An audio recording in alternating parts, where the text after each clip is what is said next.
আপনারা বুঝছেন? মানে আমি ডাইনে গুলি ছাড়ছি, আমার বাপে করছে কি ডাইন বাম সামনে পিছ সব বাউন্ডারি অ্যাটাক করে জবাবটা দিছে। আর জবাবের মধ্যে কোনো অভাব নাই। কিন্তু আমার একটু দোষী কইরা গেছে। কেমন কি জানি একটা মেসেজ দিছে, এই ওই যে কোন মায়া গোসল করে আইতাছে, কে জানি জিজ্ঞেস করে যে কি তোমার বিয়ে শাদী হইছে নাকি? হ্যাঁ, ঘটক জিজ্ঞেস করতেছে। হ্যাঁ, মানে ওরা তো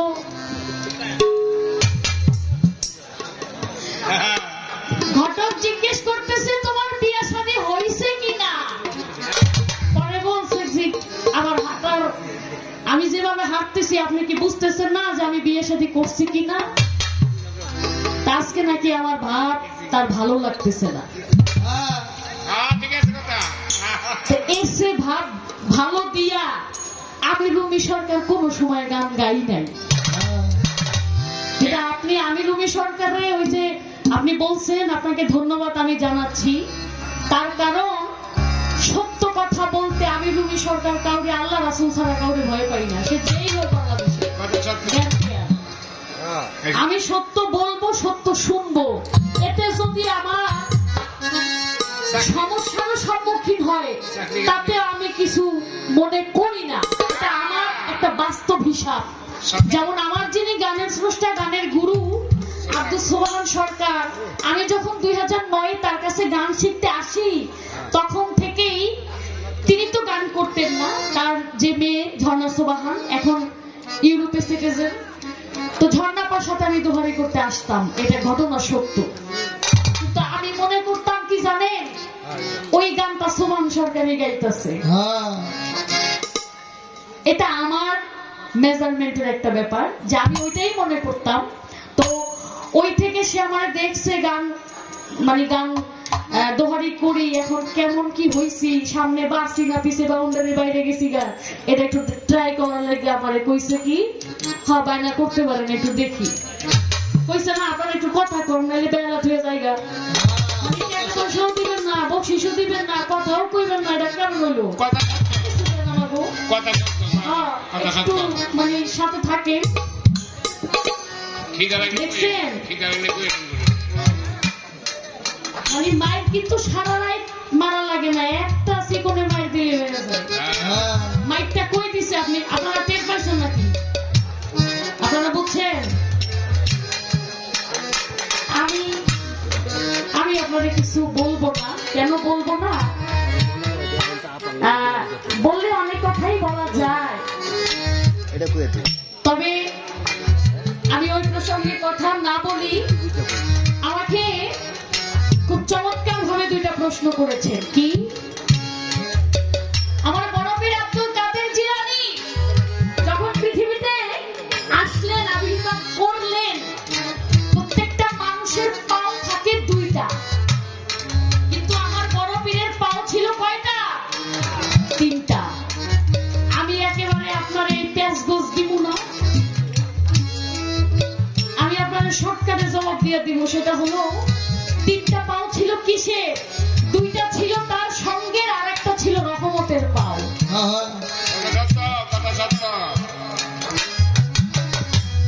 মানে বাড়তি যে পাওটা ছিল সেটা ছিল রহমতের পাও। তার কারণ আমার রাসূল করিম সাল্লাল্লাহু আলাইহি সাল্লাম যখন মেরাজে গেলেন, যাবেন, ওই মুহূর্তে যখন বোরাকে উঠতেছিলেন তখন বোরাকটা ছিল একটু উঁচু। আমার রাসূল করিম সাল্লাল্লাহু আলাইহি সাল্লামের উঠতে একটু কষ্ট হচ্ছিল। ঠিক তখনই অলৌকিক ভাবে আমার বড় পীর আব্দুল কাদের জিলানী ছোট একটা পাথর রূপে ওই বোরাকের সামনে এসে উপস্থিত হয়েছিলেন, এবং আমার রাসূল করিম সাল্লাল্লাহু আলাইহি সাল্লাম তখন ওই পাথরের উপরে পাও দিয়ে বোরাকে উঠলেন। তখন আমার রাসূল চেয়ে দেখে, এটা কিন্তু কোনো সাধারণ পাথর না, এটা একটা মানুষের রুহু, রুহানি। ঠিক তখনই আমার রাসূল করিম সাল্লাল্লাহু আলাইহি সাল্লাম বলেছিলেন, আমার এই শুভ লগ্নে তোমার পাও, আমার পাও যখন তোমার কাঁধে, তাহলে আমার পরে যারা আসবে সব সবার পাও তোমার কাঁধে থাকবে। এই ঘটনাটা আমি আপনার একটা প্রশ্নের জবাব দিলাম, আর একটাও দিব, কোনো টেনশন কিছু নাই। আমি আপনি প্রশ্ন ভাও করতে থাকেন, আস্তে আপনি প্রশ্ন ভাও করতে থাকেন, আমার কোনো সমস্যা নাই।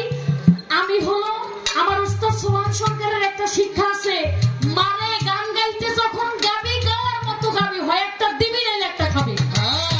আমার কোনো ভয় নাই, আমি যদি না পারি আমি স্যালেন্ডার করব যে না আমি এই প্রশ্নের জবাব শুনি না, পারি না, জানি না। আপনি আমাকে জবাব দিবেন, আমি আরো শিখতে চাই। তো আমি আপনার বাকি মীমাংসা পরে দিব, আগে একটা গান করি।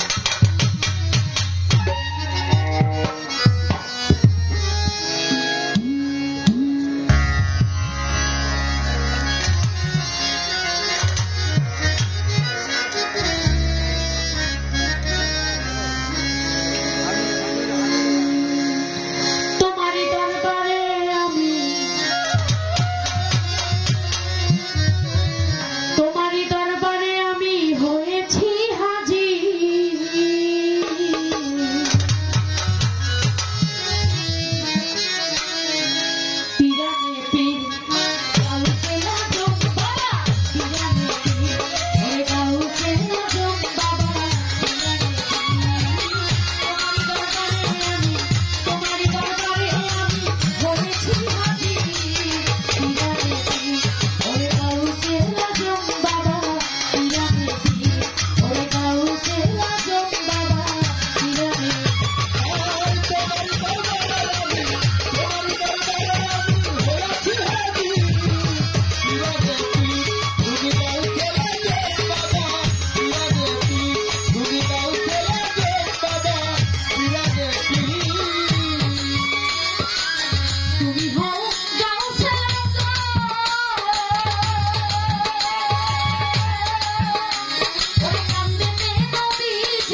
পীর পিরানে পীর গাউসে আজম বাবা পিরানে পীর। আমি আমার গানের প্রথম অন্তরায় বলেছি তুমি হও গাউসে আজম কান্দেতে নবীজির কবর দমে দমে করি হরদম তোমার। আমি একটু আগে যে কথাটা আমার বাবাজির প্রশ্নের জবাব দিতে গিয়ে আমি যে সেই মেরাজের ঘটনাটি বলেছিলাম, এখানে এই ঘটনার বর্ণনায় দেওয়া হয়েছে দুনিয়ার আউলিয়া যত আর কেহ নাই তোমার মতো স্বপ্ন যুগে খাইলে দুধ আয়েশা। তুমি হও ফাতেমা, তুমি হও নবীর পিয়ারা, ফাতেমার নয়নের তারা, তোমার কাছে পড়লো ধরা কোন কীর্ণ। আমার বড় পীর আব্দুল কাদের জিলানী এক ভক্ত ছিল, তিনি হলো বকরি চড়াইতে মাঠে মানুষ রাখে না, রাখাল রাখে না, বাবা রাখে, বকরি চড়াইতেন। কিন্তু উনি দিন দুনিয়া সম্পর্কে শুধু আমার বড় পীরকেই জানতেন এবং মানতেন। ওই লোক যখন মারা গেল, কবরে যখন মনকির নকির চলে গেল, যাইয়া বলে তোমার দিন কি? কয় আব্দুল কাদের। কয় তোমার রবকে? কয় আব্দুল কাদের। এই কথা শোনার পরে মনকির নকির তো আপনার ওরে দোজখের আগুনে পোড়ানো শুরু করলো। ঠিক তখনই আমার বড় পীর তো অন্তর্যামী, ঠিক তখনই আমার বড় পীর চলে আসলো সেই কবরে। আয়েশা বলে কিরে আমি যে আসলাম আমারে সালাম দিলি না কেন? এই ভগবান আগো একটা মন্দির নবীর কয় খাইছে রে, যেখানে আমরা আসলাম শাস্তি দেওয়ার জন্য এবং এখন আমাদেরই বলতেছে ধর আত্মা। পরে ওই মন্দির নবীর আল্লাহর কাছে চলে গেল। আল্লাহ বলল কি আসছে? কয় আব্দুল কাদের আসছে। আয়েশা বলে আমাদের সালাম দিলি না কেন? কয় ও যা চায় তাই দিয়ে বিদায় কর। এই ঘটনাটাই বলা হয়েছে,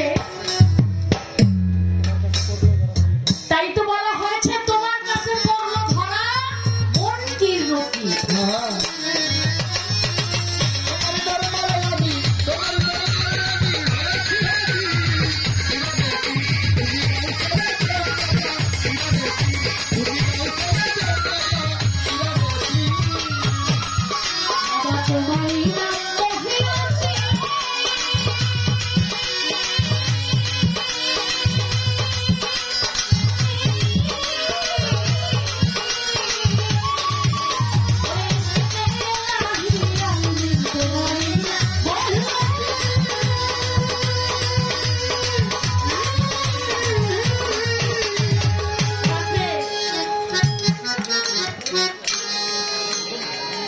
প্রশ্ন কয়টা করছে? দুইটা না, জবাব কিন্তু একটা দিয়ে দিছি গানের আগে।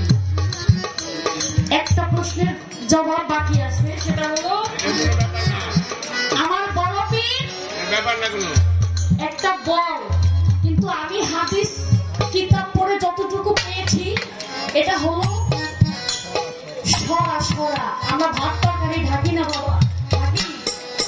এই যে আজকে ভাত রান্না করে খাই আসছি, সরা ঢাকি না, ওই সরা দিয়া ঢেকে রাখছিল। কিন্তু এই ঘটনাটা হলো আমার ছোট, আমার বড় পীরের একজন ভক্ত ছিল, খুব অসহায়। এই আমার বড় পীরের এক ভক্ত ছিল খুব অসহায়, এক রাজার জন্য সে জামা বানাইতো, শুধু ওই অনলি ওয়ান রাজার জন্যই। বাহিরে এই জামাগুলা কেউ পড়তে পারতো না। কিন্তু ওই লোকটা করতো কি, বড় পীরের ভক্ত করতো কি, যে কাপড় দিয়ে রাজার জন্য জামা বানাইতো ওই একই কাপড় দিয়ে আমার বড় পীরের জন্য জামা বানাইতো। ঘটনাক্রমে ওইটা একদিন ওই রাজার কাছে ধরা পড়ে এবং রাজা ওই ভক্তকে, বড় পীরের ভক্তকে অনেক অন্যায় অত্যাচার করে, তখন আমার বড় পীর সহ্য করতে না পেরে তার সামনে ছিল একটা সরা, সরা হাতের ঢাকনা আছে না, ঢাকনা বলি আমরা বাবা, আমার উদ্দেশ্যে হরা, এটা দিয়ে ঢেকে রাখলেন। ঠিক তখনই ওই রাজ্যটা অন্ধকার হয়ে গেল। ওই রাজ্যটা হলো ইরাকের একটা রাজ্য।